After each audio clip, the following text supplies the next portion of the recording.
na nwatakịrị a na-akpọ Mmirienweilo kwukwara maka mụnwa again ebe m na-asị ya esepụ aka na njọ n'ọha nwa na-emebi ụmụazị. Amaghị ihe mbe na gọọmenti Anambra steeti nka ji lapụta nwatakịrị a maka ọ na-eme arụ, ọ na-adụhie so ụmụ ndị mmadụ. Ihe mebụ na mmemme dati alụsị Sabari ahụ, mmemme ya arrest, gbaa ya ọkụ, gwe na-agwụ bụ isi alụsị. Andị ya ekpebe ekpere ka o fegide Sabari ya ruo my age. Ebe ọ na-akpọrọ m nwatakịrị na mbụ agadi nwoke nsị mbụ mụnwa ị na-eme gaa na si na ịbụ dibịa ị na-efe alụsị ije butecha moto na-egosi n'ezi. Ihe mere bụ data alụsị gị ahụ mma akpọgbu ya, kpọọ alụsị gị ahụ ka mkpọ agwụ m ka anyị mara who pass who, and if you don't withdraw your step n'ụdị nkụzi ahụ ị na-akụzi, mmiri ga-ama gị. Agwago m gị na gị na udo ga-achị, is not a threat. O subirigokwanụ n'etiti Diba Okongwu dibịa eze akịrịka ọgbọ nkụ na Mmirienweilo ọkala agbụ eze nwaanyị tabarịala na-azụ nwa ala nwaanyị ataba. Hey!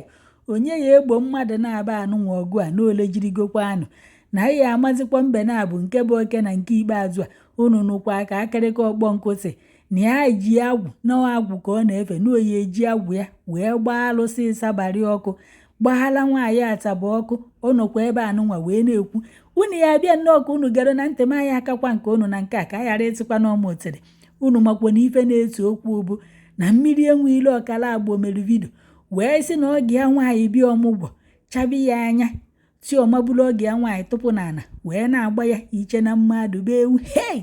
Were oge ya nwaanyị wee na-agbara missionary journey na-agbara ibe nda nseleti na nekwa ikpere nnana na aka m odo ọcha ama na nwunye ya lahụbazi ụra. O wekpo oge ya nwaanyị na alụm nke eti n'azụ wee na-awacharị nwaanyị mmadụ funwuoru m ọkụ n'ọkwanye bụ vidio ka o mechaa wee sị na ọha arụ na ọhọ nsọ ka ọ sị na ọ dụghọ na tradishọn.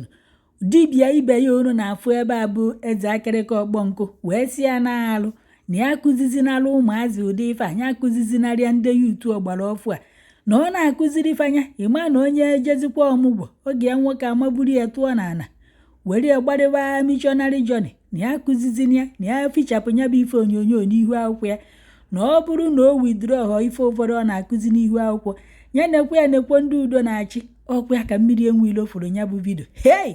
Wee ti na eze akịrịka ọkpọ nkụ na ọnyụcha ntị na ohe eficha ike ya ọfụma.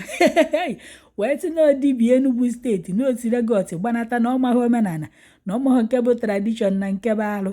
Wee ti na ya bụ nwoke ebe efuru efu onwekwa ife ọkọfọ ya kokwa Okongwu dibịa si Okongwu dibịa na o mekatafụ vidiyo na peji ya ọzọ ebe o ji wee na-epromotu dibịa ya anụnwa na-eme advat n'ihu akwụkwọ si omee ya nke nwa. Ndị mmadụ nọzi wee na-asị na kọmentị fa akpọkwana ndị uwe ojii n'ọgụ a fa na-abụ wela alụsị afa na-efe fa wela agwụfa wee kuo onwe fa ntị.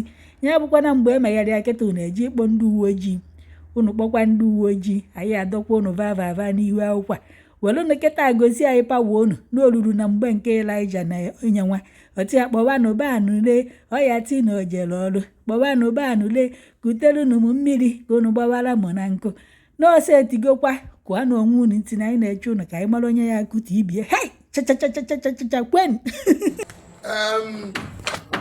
ekelekwa m unu eze agwụ Native Dr. eze agwụ akịrịka kpọ nke ọzọ ụwa ndụ adreesị ndị Enugu na adreesị ndị Oduma ọzọ ụwa ndụ gburugburu. Abịa m na one of my sites wee na-anya na manager gwasị m na nwatakịrị a na-akpọ Mmirienweilo kwukwara maka mụnwa again ebe m na-asị ya esepụ aka na njọ n'ọha nwa na-emebi ụmụazị. Amaghị ihe mbe na gọọmenti Anambra steeti nka ji lapụta nwatakịrị a maka ọ na-eme arụ, ọ na-adụhie so ụmụ ndị mmadụ.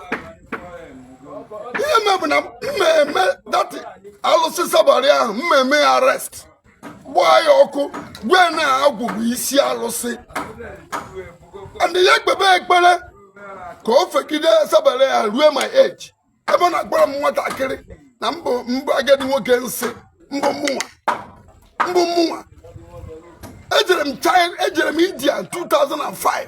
Onye ka ọ bụ mgbe igwe dị fụma igwe fa nwụrụ anwụ mbụ nruru kesi ọma onye eze agwụ mbụ onye ka ị bụ onye gwara gị bikos na ị na-eme guy na si na ibu dibia ị na-efe alụsị ije butecha moto na-egosi n'ezi ihe mere bụ data alụsị gị ahụ mma akpọ ogbu ya kpọọ alụsị gị ahụ ka m kpọọ agwụ m ka anyị mara who pass who ka anyị mara onye bụ choosing one na onye satara asata and maka ihe anyị kwuru maka Okongwu dibia aga m ego peji Okongwu dibia ahụ and m ewepụta for Mmirienweilo ego ahụ ịkpata I want to see it.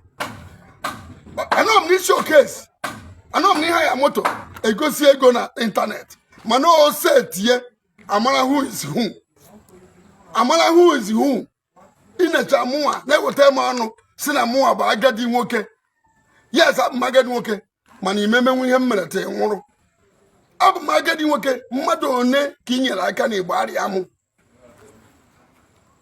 mgbe ọ na-abụ uru kesi na-agba ọfala anyị abịa bịa who are you? You can use in your part.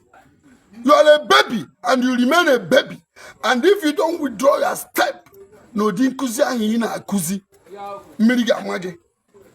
Obuni withdraw that is step ahi. Agogomgi negi neudogache. Is not a threat. And they must surely come and pass. Unless me change it. Kuzi bi henge ebuni umuazi ayenu. Obuni ihe ya kwanyere umuazi ayenu. Enwere ike henete ogo ha nwaanyị. Eje dekpo ogo ha nwaanyị. Si na nwamba nsị Mmirienweilo si na ọ bụrụ arụ. Mana mụnwa na-ekwu mụnwa mgbe eze agwa akịrịka kpọnkụ na-ekwu na ọ bụ arụ. Now you say you are out for me. I am out for you. Let's know who is who. Mana ọ bụrụ ma peji Okongwu ahụ, I will buy it. Mmegie for you. I will buy it and I will pay for influencers to talk about you. Anyway, talk about the I got where I got where go and buy a chop. You manage him that your video. You could know your dinner or get wine. Abularo.